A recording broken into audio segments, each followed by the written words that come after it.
अस्सलाम वालेकुम व्यूअर्स, उम्मीद है तमाम हज़रात खैर आफ़ियत से होंगे। आज की इस वीडियो में हम फ़ार्माकोलॉजी के कुछ एमसीक्यूज़ को डिस्कस करना चाहेंगे आप सबके सामने। स्पेशली फ़ार्माकोलॉजी के डोमेन में जो हाइपरटेंशन का टॉपिक है, उसको हम बहुत डिटेल में कोशिश करेंगे आप सबसे डिस्कस करें। और ये एमसीक्यूज़ विद कंप्लीट डिस्क्रिप्शन वो बनाने का मकसद सिर्फ़ ये है कि वो स्टूडेंट्स जो सेकंड ईयर के प्रोफ़ेशनल में उनके एग्ज़ाम्स उन्होंने क्लियर कर लिए हैं, यानी फोर्थ सेमेस्टर उन्होंने कंप्लीट कर लिया है। वो थर्ड ईयर प्रोफेशनल के स्टूडेंट्स, फोर्थ ईयर के स्टूडेंट्स, फाइनल ईयर के स्टूडेंट्स, या वो ग्रेजुएट स्टूडेंट्स जो कि आगे अपने एमफिल पीएचडी को परसू करना चाहते हैं, या वो स्टूडेंट्स जो अपने ग्रेजुएशन के बाद आगे फार्मेसी के जो डिफरेंट लाइसेंसिंग एग्ज़ाम्स हैं, जो डिफरेंट कंट्रीज़ के अकॉर्डिंगली जो है वो लिए जाते हैं, उनमें जो है वो एक्सीलेंस अचीव करना चाहते हैं। ये जो वीडियोस हैं फार्माकोलॉजी की स्पेशली, ये इन्हीं सब स्टूडेंट्स के लिए जो है वो बनाई जाएंगी। और मकसद सिर्फ ये है कि जो जूनियर लेवल के स्टूडेंट्स हैं, सेकंड ईयर थर्ड ईयर के स्टूडेंट्स हैं वो, और जो ग्रेजुएट स्टूडेंट्स हैं वो, उन सबको एक बहुत आसान अल्फाज में जो है वो हम फार्माकोलॉजी की एक इन डेप्थ नॉलेज जो है वो दे सकें। तो इन वीडियोस में हम सिंगल सिंगल एमसीक्यू को डिस्कस करते जाएंगे, और साथ में विद रीज़निंग उसको जो है वो हम डिस्कस करेंगे आप सबसे कि ये एमसीक्यू तो इसका जो राइट आंसर है वो ये है तो क्यों है।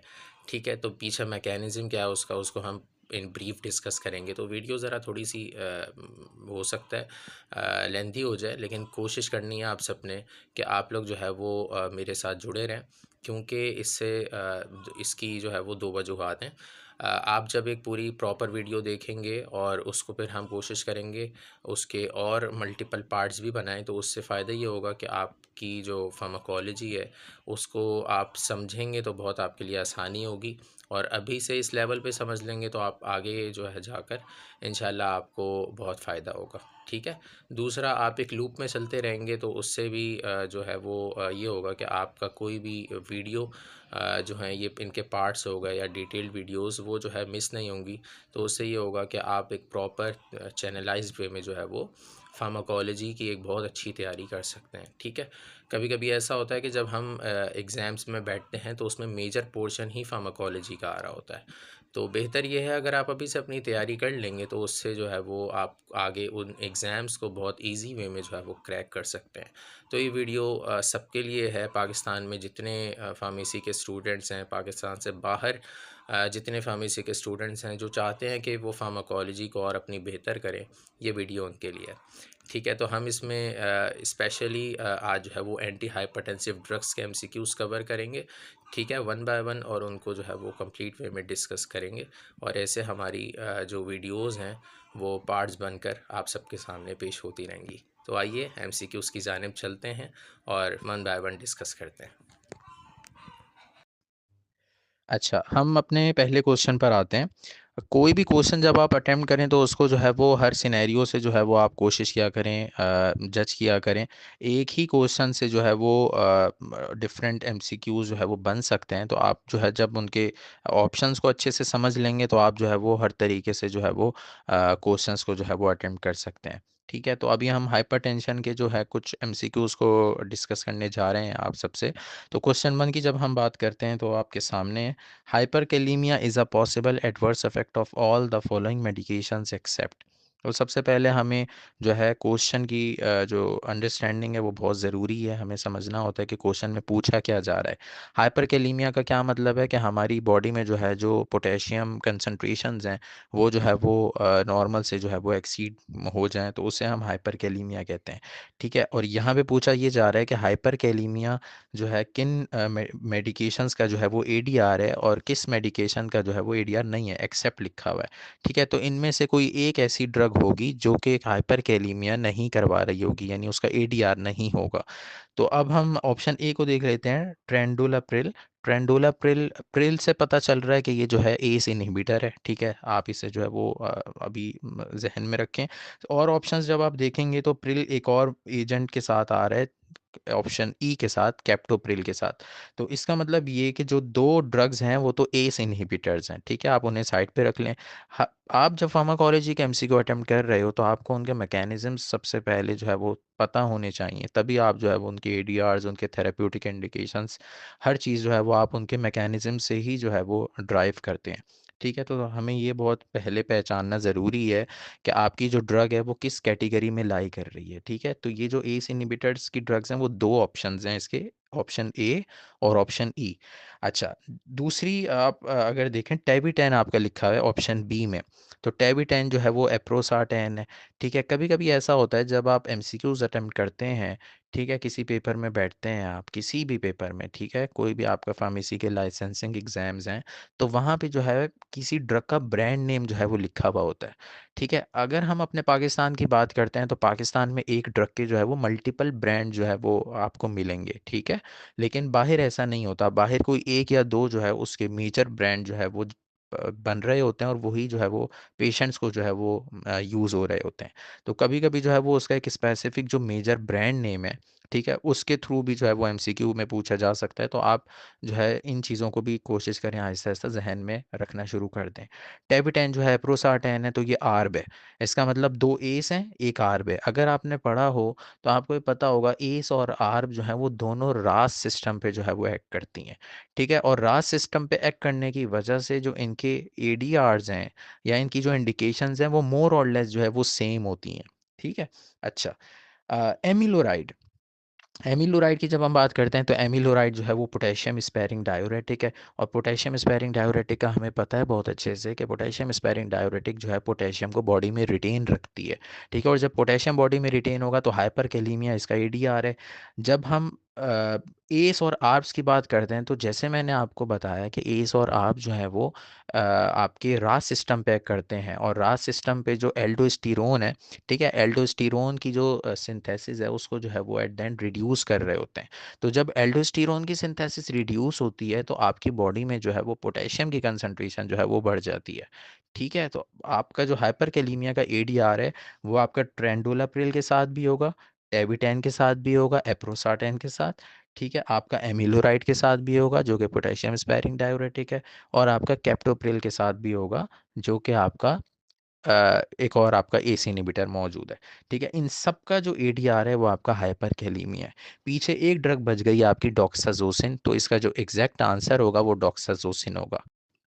अच्छा, डॉक्साजोसिन क्या है? डॉक्साजोसिन जो है peripheral acting alpha 2 receptor blocker है। ठीक है, तो इसके डिफरेंट एडीआरस हैं, लेकिन उनमें हाइपरकैलीमिया जो है वो नहीं ये ड्रग कॉज करवाती।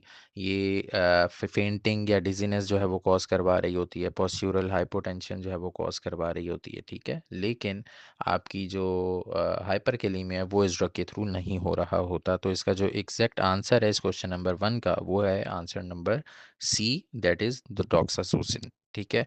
अच्छा, हम अपने नेक्स्ट क्वेश्चन की तरफ बढ़ते हैं, question number 2। All of the following medications can cause bradycardia accept.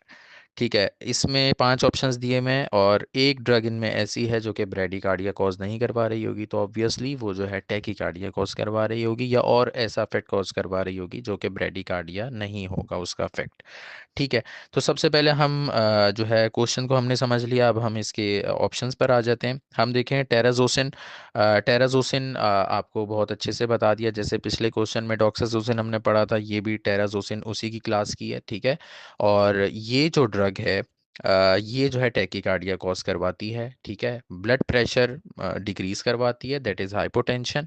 और उस हाइपोटेंशन को रिवर्स करने के लिए आपकी बॉडी में जो कंपनसेटरी मैकेनिज्म होता है वो जो है उसको कंपनसेट करता है, और उसकी वजह से जो है वो टैकीकार्डिया जो है वो होता है, दैट इज़ रिफ्लेक्स टैकीकार्डिया। ठीक है, तो हम बाकी ऑप्शंस को भी देख लेते हैं। आपके वेरापेमिल, डिल्टायाज़ेम, ये दोनों जो ड्रग्स हैं आपकी नॉन डाईहाइड्रोपायरिडीन डेरिवेटिव्स हैं, that is calcium channel blockers. ठीक है, आप जाइएक ड्रग को देखें तो ये फिर ब्रांड नेम है, जैसे उसमें टेविटेन का हमने पढ़ा था, एप्रोसाटेन वो आर्प थी। ठीक है, ड्रग, और ये जो जाइएक है ये दो ड्रग्स का कॉम्बिनेशन है, दैट इज़ बाइजोप्रोलोल एंड एचसीटी हाइड्रोक्लोरोथायाजाइड। तो ये जो ड्रग है आप इसे कह सकते हैं कि ये कम्बिनेशन ड्रग है एंटी हाइपरटेंसिव। ठीक है, आप क्लोनिडीन को देखेंगे तो क्लोनिडीन जो है वो अल्फ़ा 2 एगोनिस्ट है। ठीक है, और अल्फ़ा 2 एगोनिस्ट है और ये भी जो है वो हाइपरटेंशन में अपना रोल प्ले कर रही होती है। ठीक है, ड्रग। अच्छा, ये सारी जो ड्रग्स हैं इसमें जो ऑप्शन नंबर ए है आपका, वो आपका राइट आंसर है, दैट इज़ टेराजोसिन। ये जो टेराजोसिन ड्रग है ये आपकी जो है रिफ्लेक्स टैकिकार्डिया कॉज करवाती है। बाकी जितनी भी ड्रग्स हैं वो आप उन्हें कह सकते हैं कि बाकी जो ड्रग्स हैं वो नेगेटिव आइनोट्रोपिक इफेक्ट जो है वो कॉज करवा रही होती हैं। जो आपकी मस्कुलर कॉन्ट्रैक्शन है उसकी जो है वो उसको जो है वो वीक कर रही होती हैं और हार्ट रेट को भी जो है वो स्लो डाउन कर रही होती हैं। ठीक है, और तो इसका एग्जैक्ट आंसर जो है वो टेराजोसिन है, that is option number A. वो रिफ्लेक्स टैकिकार्डिया कॉज करवा रहा होता है। ठीक है। अच्छा, हम अब अपने नेक्स्ट क्वेश्चन क्वेश्चन नंबर 3 की तरफ बढ़ने लगे हैं। उम्मीद है आपको एमसीक्यूज बहुत अच्छे से जो है वो एक प्रॉपर अंडरस्टैंडिंग के साथ समझ आ रहे होंगे। हम क्वेश्चन 3 की जानिब बढ़ते हैं। A patient requires a cardioselective beta blocker in their outpatient medication regimen after recent discharge from the hospital with a new myocardial infarction. You suggest। अच्छा, इसमें अब कहना ये चाह रहे हैं कि एक पेशेंट है जिसको अभी रिसेंट ही जो है वो एमआई से जो है वो रिकवरी हुई है, दैट इज़ हार्ट अटैक। और उससे जो है वो रिकवरी हुई है और रिकवर होने के बाद अब जो है उसको घर भिजवाया जा रहा है। तो अब उसको जो है घर भिजवाने के लिए आपने ज़ाहिर है एक ऐसा रिजीम जो है वो रिकमेंड करना है जो कि वो इजीली घर में जो है उसका इंटेक करता रहे, जिसके लिए किसी अलग से नर्स की ज़रूरत ना पड़े कि वो प्रॉपरली उसको एडमिनिस्टर करवाए। ठीक है, तो आप और दूसरी बात ये इसमें मेंशन की हुई है कि वो जो ड्रग आपने देनी है वो कार्डियो सिलेक्टिव ड्रग हो, यानी कार्डियो सिलेक्टिव बीटा ब्लॉकर हो। ठीक है, तो अब आप ऑप्शंस को देखें। ऑप्शंस में वो ड्रग्स जो कि नॉन सिलेक्टिव बीटा ब्लॉकर्स हैं आप उनको वैसे ही ऑमिट कर देंगे। ठीक है, मिसाल के तौर पर यहाँ पे अगर आप देखेंगे तो इसमें प्रोप्रेनोलॉल जो है वो कार्डियो सिलेक्टिव ड्रग नहीं है, आप उसे जो है वो क्रॉस कर देंगे। कार्बिडाइलॉल आपकी ये भी जो है आपका कार्डियो सिलेक्टिव ड्रग नहीं है। ठीक है, और लेबिटालॉल ये भी आपकी कार्डियो सिलेक्टिव ड्रग नहीं है। ठीक है, तीन आपके ऑप्शंस जो हैं वो वैसे ही ऑमिट हो गए क्योंकि ये तीनों ड्रग जो हैं वो सिर्फ आपके बीटा वन पे एक्ट नहीं कर रहे होते, ये बीटा वन के अलावा जो बीटा टू रिसेप्टर है उन पे भी जो है वो एक्ट कर रहे होते हैं। ठीक है, यानी मिक्स्ड जो है वो बीटा ब्लॉकर्स आप इन्हें कह सकते हैं। ठीक है। अच्छा, हम बात कर लेते हैं ऑप्शन बी और ऑप्शन डी की। ठीक है, ऑप्शन बी और ऑप्शन डी दोनों जो है वो कार्डियो सिलेक्टिव ड्रग हैं, लेकिन ये एक तरीके से बेस्ट चॉइस क्वेश्चन है। ठीक है, और एक इन्होंने क्वेश्चन में जो है एक पॉइंट बताया हुआ है कि आउट पेशेंट रेजिमेन आपने जो है वो बताना है। ठीक है, तो आउट पेशेंट की जब हम बात करते हैं तो हमने वो ड्रग्स देनी होती हैं जो ओरली इनटेक जो है वो पेशेंट इजीली कर सके। तो इसमें जो एटिनोलॉल है वो कार्डियो सिलेक्टिव है और वो टैबलेट फॉर्म में अवेलेबल है, यानी उसकी सॉलिड डोजेज फॉर्म में अवेलेबल है मार्केट में। तो एटिनोलॉल इसका राइट आंसर है, that is option number D. ठीक है, option B esmolol cardioselective drug ज़रूर है लेकिन इस्मोलॉल जो है वो आपकी इंजेक्टेबल फॉर्म में अवेलेबल होती है, तो इसका ऑप्शन बी नहीं होगा बल्कि option number D, that is atenolol is the right answer of this question number 3। ठीक है, उम्मीद है बहुत अच्छी आप को जो है वो समझ आ रही होगी एंटी हाइपरटेंसिव फार्माकोलॉजी के जो ये एमसीक्यूज आपसे डिस्कस किए जा रहे हैं। हम अपने क्वेश्चन नंबर 4 की जानिब बढ़ते हैं। Which of the following antihypertensive agents can cause first dose syncope, palpitations, peripheral edema and priapism? ठीक है।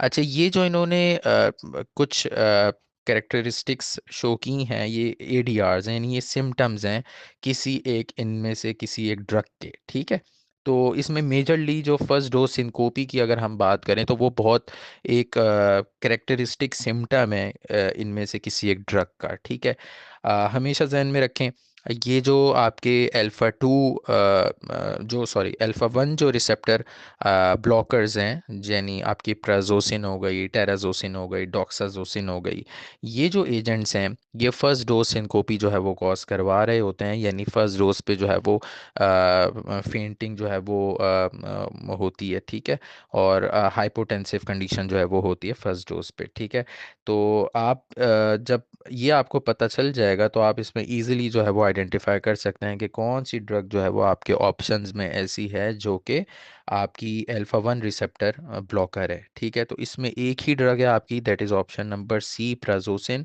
ये आपकी जो है वो अल्फा 1 रिसेप्टर ब्लॉकर है। ठीक है, और यही इसका राइट आंसर है इस क्वेश्चन का।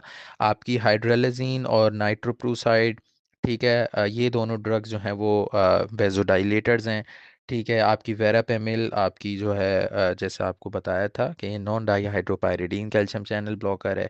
ठीक है, और ये मोइक्सिप्रिल ये जो है आपकी अगेन जो है वो एस इनहिबिटर आ गई, क्योंकि प्रिल इसमें आ रहा है।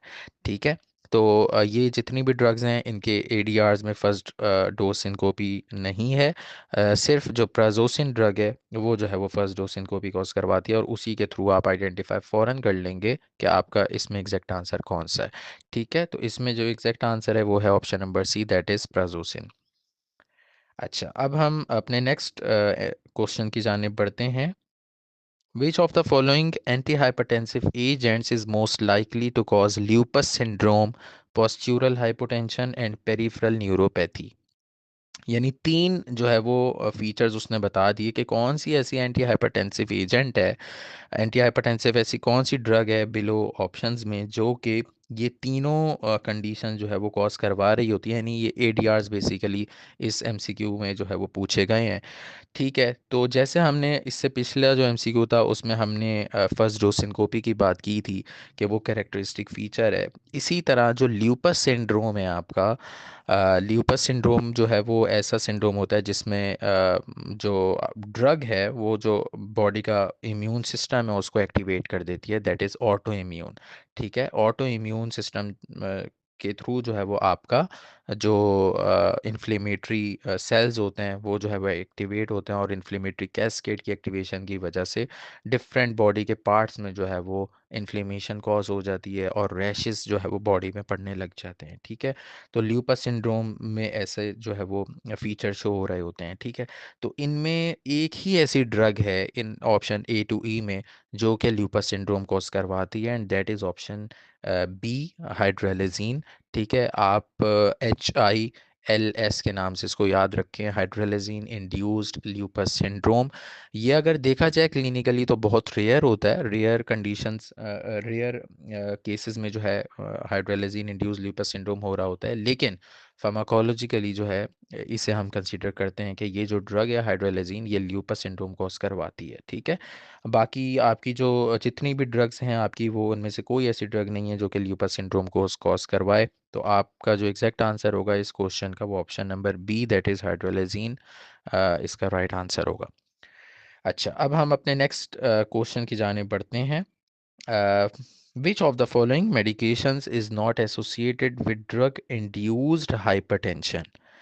अच्छा, अब इसमें हम क्वेश्चन को पहले समझ लें। ड्रग इंड्यूस्ड हाइपरटेंशन का मतलब ये कि वो ड्रग्स जिनकी वजह से हाइपरटेंशन हो रही है। ठीक है, डिफरेंट मैकेनिज्म्स के थ्रू जो है वो हाइपरटेंशन होती है, हम उनको इधर डिस्कस नहीं करेंगे। ठीक है, डिटेल में ऐसे डिस्कस नहीं करेंगे, लेकिन यहाँ पे वो कह रहे हैं कि कौन सी ऐसी ड्रग है जो कि जब उसका इनटेक किया जाता है तो उसके थ्रू जो है वो हाइपरटेंशन नहीं होती।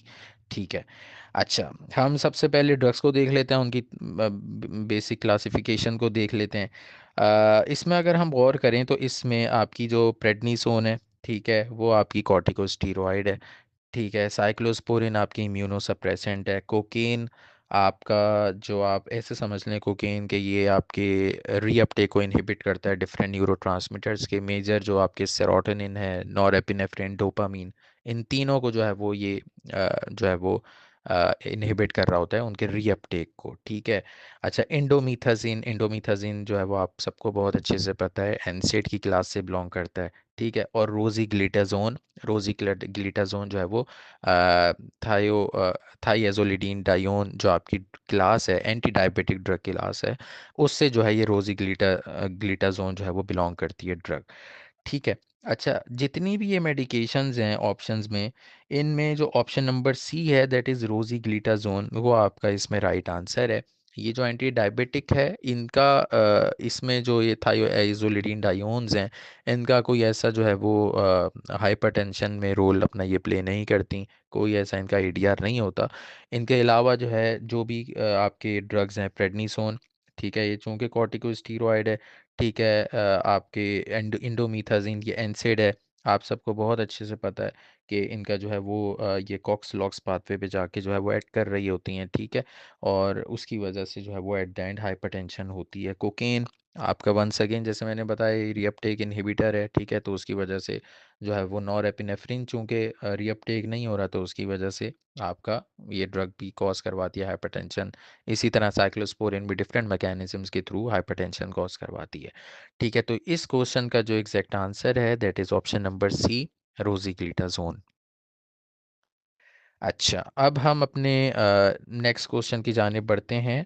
अ, हमारे पास दो क्वेश्चंस रह गए हैं, ये सेकंड लास्ट क्वेश्चन है, आप सबके सामने मौजूद है। What antihypertensive agent should not be used in a patient with essential hypertension and a history of depression with suicidal ideation? अच्छा, वो कह रहे हैं कि इनमें से कौन सी ऐसी एंटी हाइपरटेंसिव ड्रग है जो कि आप एसेंशियल हाइपरटेंशन वाले पेशेंट्स, वो पेशेंट्स जो एसेंशियल हाइपरटेंशन भी है उनको, यानी प्राइमरी हाइपरटेंशन भी है, और उसके साथ उनकी जो हिस्ट्री है उसमें जो है वो डिप्रेशन या सुइसाइडल थॉट्स भी जो है वो उनको आती थी, ये उनकी हिस्ट्री में है। ठीक है, तो आपने सबसे पहले जो है यानी इसमें दो चीज़ें बताई हुई हैं कि वो जो पेशेंट है उसकी हिस्ट्री में डिप्रेशन भी है और साथ में उसको जो है एसेंशियल यानी प्राइमरी हाइपरटेंशन भी है, ठीक है। तो सबसे पहले तो आपको ये पता होना चाहिए कि हाइपरटेंशन दो टाइप्स की होती है, that is primary and secondary, ठीक है। प्राइमरी या एसेंशियल हाइपरटेंशन आप उसे कहते हैं, ठीक है, जिसका कोई एग्जैक्ट कॉज नहीं होता, कोई भी आइडेंटिफाइड कॉज जो है वो उसका नहीं होता, ठीक है। तो उन्हें हम उसे उस कंडीशन को जो है हम एसेंशियल हाइपरटेंशन जो है वो कहते हैं, जिसका कोई कॉज नहीं होता, ठीक है। साथ में अगर उस पेशेंट को जो है वो डिप्रेशन की भी हिस्ट्री है, तो ऐसी कौन सी ड्रग है जो कि यूज़ नहीं हम करवा सकते, ठीक है। अच्छा, हम इन ऑप्शंस को देख लेते हैं। ऑप्शंस के साथ मैंने आप सबको जैसे बहुत अच्छे से बारहा बता रहा हूँ कि सबसे पहले आपने क्लासेस और साथ में मैकेनिज्म जो है वो देख लेना है, ठीक है, उसके थ्रू आपको काफ़ी आइडिया हो जाता है, और एडीआरस को देखना है, ठीक है। आपने देखा कितने सारे एमसीक्यूज ऐसे थे जो कि एडीआर से बेस कर रहे थे, तो मैकेनिज्म प्लस एडीआर अगर आपने बहुत अच्छे से किए हुए हैं तो आपकी बहुत अच्छी कमांड फार्माकोलॉजी पर हो सकती है, ठीक है। इसमें आपकी जितनी भी ये ड्रग्स हैं, हमने प्राजोसिन के हवाले से पहले डिस्कशन कर ली है कि वो जो है वो फर्स्ट डोज सिनकोपी कॉज करवाती है, ठीक है। अच्छा, इसके अलावा हमने कैप्टोप्रिल का भी डिस्कस किया था कि कैप्टोप्रिल चूंकि एस इनहिबिटर है तो वो हाइपरकेलीमिया कॉज करवाती है, ठीक है। इसी तरह जो है वो हमने मिटोलाजोन जो है आपकी ये डायूरेटिक ड्रग है, ठीक है, यानी थायाजाइड डायूरेटिक है, उससे बिलोंग करती है मिटोलाजोन। हाइड्रोक्लोरोथाइजाइड जिस क्लास की है उसी क्लास की मिटोलाजोन है, ठीक है। तो इनके जो है वो एडीआरस में आपके डिफरेंट इलेक्ट्रोलाइट इम्बैलेंस आ जाते हैं। आपकी जो रेजरपीन ड्रग है, ये रेजरपीन जो है स्पेसिफिकली जो है वो जो है वो देखा गया है कि ये जो है डिप्रेशन के केसेस में जो है वो नहीं दी जाती, ठीक है, क्योंकि ये भी जो है वो डिप्रेशन या डिप्रेसिव थॉट्स जो है वो इंड्यूस करवाती है, ठीक है। तो इसमें आपका जो एग्जैक्ट आंसर होगा वो रेजरपीन होगा। आप इस कंडीशन में essential hypertension with history of depression में ऑप्शन ए बी सी और ई, आप ये सारी ड्रग्स दे सकते हैं, लेकिन आप रेजरपीन जो है वो नहीं दे सकते, ठीक है, क्योंकि वो फिर उसको जो है वो उस डिप्रेसिव स्टेट को और ज़्यादा जो है वो फर्दर जो है वो एग्रीवेट करवाएगी। तो इसका एग्जैक्ट आंसर जो है क्वेश्चन का ऑप्शन नंबर डी है, दैट इज़ रेजरपीन। अच्छा, अब हम अपने लास्ट क्वेश्चन की जानिब बढ़ते हैं। आपका क्वेश्चन है all of the following are secondary causes of hypertension except, ठीक है। तो जैसे मैंने आपको पहले बताया इससे लास्ट क्वेश्चन में कि प्राइमरी हाइपरटेंशन होती है और एक सेकेंडरी हाइपरटेंशन होती है, तो ऑब्वियसली जो सेकेंडरी हाइपरटेंशन है उसका कोई एग्जैक्ट कॉज है, ठीक है। तो वो ये पूछना चाह रहे हैं कि इनमें से कौन सा ऐसा ऑप्शन है जो कि सेकेंडरी कॉजेज में नहीं आता हाइपरटेंशन के, ठीक है, यानी वो आप उसे ये नहीं कह सकते कि ये कॉज है उसका, ठीक है। तो आपने इसमें जो है वो कंडीशंस को पता होना चाहिए, यानी आपको जो कॉजेज़ हैं उनकी थोड़ी बहुत पैथोलॉजी पता होनी चाहिए, पैथोफिजियोलॉजी उसकी पीछे की पता होनी चाहिए, ठीक है। रीनोवैस्कुलर डिज़ीज़, इसमें बेसिकली आप सिर्फ इतना ज़हन में रखें रीनोवैस्कुलर डिज़ीज़ में, कि इसमें जो आपकी रीनल आर्टरीज़ होती हैं वो नैरो हो जाती हैं, और वो नैरो होने की वजह से जो आपका हाई ब्लड प्रेशर है वो बढ़ जाता है। ठीक है, तो ये एक बहुत मेजर कॉज़ है। फियोक्रोमोसाइटोमा, ये एक रेयर जो है वो ट्यूमर कंडीशन होती है आपकी, समझ लें आपके जो एड्रिनल मेड्यूला साइड है वहाँ पे जो है वो ट्यूमर बनता है, और उसकी वजह से जो आपके एड्रिनल मेड्यूला का जो काम होता है कि वो एपिनेफ्रिन और एपिनेफ्रिन को देख रहा होता है उसके रिलीज़ को, तो वो जो है वो बहुत ज़्यादा एपिनेफ्रिन और एपिनेफ्रिन रिलीज़ होने लग जाता है, और ज़ाहिर है ऑब्वियसली जब वो रिलीज़ होगा तो ज़ाहिर है फिर आपकी हाइपरटेंशन बढ़ेगी। तो ये एक बहुत मेजर कॉज़ है, इसको भी आप हटा दें। ठीक है, क्यों? क्योंकि उन्होंने एक्सेप्ट बोला है, तो आपने वो इसमें एमसीक्यू देखना है जो कि कॉज़ में नहीं आता। ठीक है, एसएलई सिस्टेमिक ल्यूपस एरिथ्रेमेटोसस, ठीक है, इसमें जो है वो बिल्कुल ल्यूपस सिंड्रोम जो जो हमने पिछली एमसीक्यू में डिस्कस किया था वही वाली कंडीशन होती है। ठीक है, तो इसमें कोई ऐसा हाइपरटेंशन जो है वो नहीं होती। ठीक है, आप आपका जो एग्जैक्ट आंसर है वो सी है, लेकिन हम ऑप्शन डी और ई को भी डिस्कस कर लेते हैं।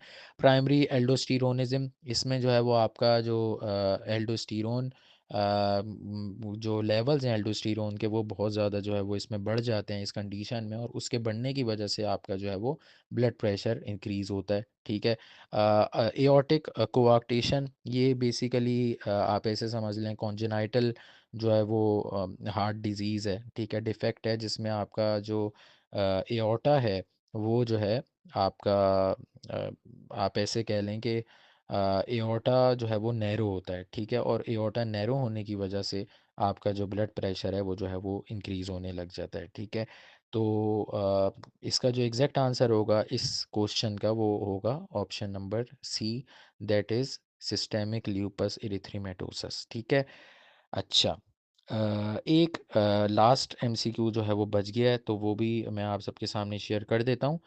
Patient presents to your ambulatory clinic with a blood pressure of 210 by 125 mmHg.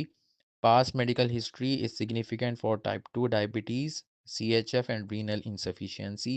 Which of the following would cause the patient to be classified as a hypertensive emergency?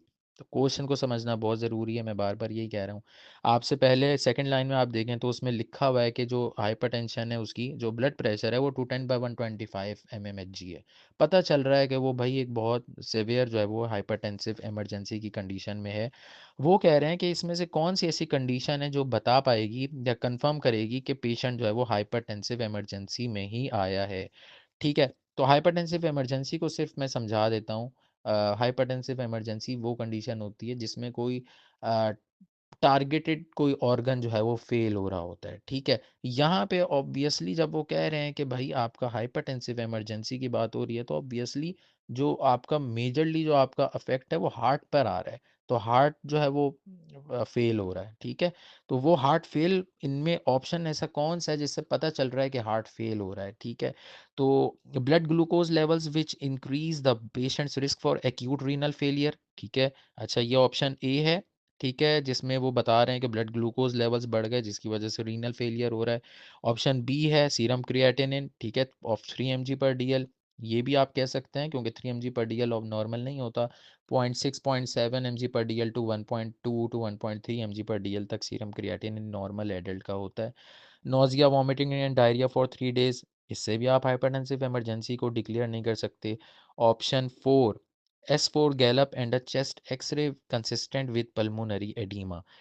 हाँ, S4 अगर आ रहा है आपके ऑप्शन में तो S4 जैसे ही आएगा आपने फ़ौरन जो है वो आपको पता चल जाएगा कि ये जो है वो ऑर्गन फेलियर है। यानी ऑर्गन फेलियर मतलब जो आपका हार्ट फेलियर है, लेफ्ट वेंट्रिकुलर साइड को जो है वो फेल कर रहा है। S4 टोटल जो है वो हार्ट की 4 साउंड्स 2 साउंड्स होती हैं नॉर्मल, ठीक है? और S3 भी होती है। नॉर्मल यंग एडल्ट्स में S3 भी होती है, वक्त के साथ साथ S1 S2 में कन्वर्ट हो जाती है। ठीक है, लेकिन आपकी अगर S4 साउंड हो रही है, शो हो रही है एट्रिया के साथ, एट्रियल गैलप जिसे हम कहते हैं, ठीक है, एट्रियल कॉन्ट्रैक्शन के फ़ौरन बाद अगर फिर से एक साउंड उठ रही है नॉर्मल, तो उसे हम S4 गैलप कह रहे होते हैं। ठीक है, अगर S4 साउंड लिखा हुआ है ऑप्शन में तो आपने आंखें बंद करके जो है उसी ऑप्शन पे जो है वो टिक करना है। साथ में लिखा हुआ है कंसिस्टेंट विद पल्मोनरी एडीमा, तो इससे पता चल रहा है कि आपका जो लेफ्ट वेंट्रिकल साइड है वो फेल हो रही है। और एडिमेटस कंडीशन है, ठीक है। Option E polyuria combined with polydipsia, इससे सिर्फ आप डायबिटीज़ का पता लगा सकते हैं कि हाँ भाई डायबिटिक है, मे बी वो डायबिटिक है, ठीक है। तो कोई कन्फर्मेटरी नहीं है। जो इसमें कन्फर्मेटरी ऑप्शन है फॉर हाइपरटेंसिव इमरजेंसी वो एक ही है, that is option number D, S for gallop and a chest X-ray consistent with pulmonary oedema, ठीक है। तो उम्मीद है आप सबको ये एमसीक्यूज़ जो है वो थॉरोली मैंने समझाने की कोशिश की है और बहुत अच्छे अंदाज से आप सबको उम्मीद है समझ आए होंगे। अगर इसमें कोई भी आप सबको कोई सवाल हो तो आप लोग लाज़मी जो है वो कमेंट करें, और अगर आपको अच्छे समझ आएँ हैं तो लाज़मी जो है वो अपना फ़ीडबैक दें कमेंट बॉक्स में। मैं उम्मीद करता हूँ कि आप सबको ये एमसीक्यूज़ बहुत अच्छे समझ आए होंगे, और मेरी कोशिश है कि मैं ऐसे ही पार्ट्स बना बना के डिफरेंट जो है वो तरीके से जो है आपकी फार्माकोलॉजी को बेहतर करने की कोशिश करूं, ताकि कभी भी आप आगे फर्दर किसी टेस्ट में बैठें तो आप जो है इजीली उस टेस्ट को क्रैक कर सकें, स्पेशली अगर आप सिर्फ फार्माकोलॉजी के डोमेन को फोकस कर रहे हैं अपने कैरियर में।